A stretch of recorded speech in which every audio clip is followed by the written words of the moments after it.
দ্বীপ জেলা ভোলাকে রক্ষার জন্য কয়েক হাজার কোটি টাকার প্রকল্প বাস্তবায়ন করেও ঠেকানো যাচ্ছে না মেঘনা আর তেঁতুলিয়া নদীর ভাঙন।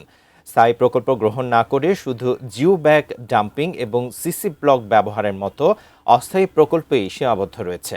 এতে নদী ভাঙনের শিকার হয়ে নিঃস্ব হয়েছে জেলার কয়েক লাখ মানুষ। এ বিষয়ে ভোলার ইলিশা মেঘনা নদীর পাড় থেকে বিস্তারিত জানিয়েছেন মোহাম্মদ মহিউদ্দিন। আমি এই মুহূর্তে আছি ভোলার ইলিশা মেঘনা নদীর পারে।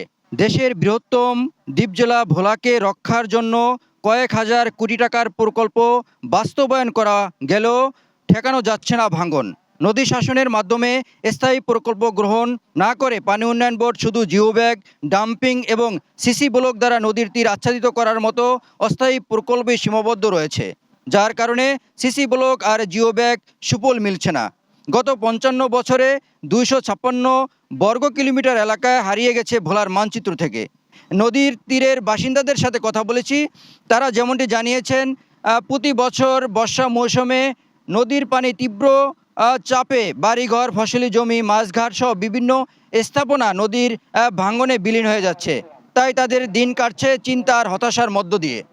তাদের দাবি, স্থায়ী সিসি ব্লকের মাধ্যমে নদী ভাঙন বন্ধ করে সরকার বিশেষ ব্যবস্থা গ্রহণ করার। এই বিষয়ে ভোলা পানি উন্নয়ন বোর্ডের নির্বাহী প্রকৌশলী জিয়াউদ্দিন আরিফের সাথে কথা বলেছি।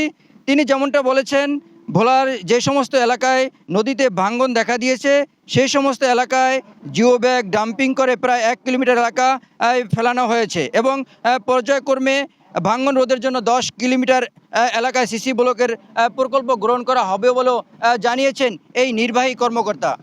তো সব মিলিয়ে এই ছিল আমার কাছে ভোলার ইলিশা মেঘনা নদীর পাড় থেকে সর্বশেষ তথ্য।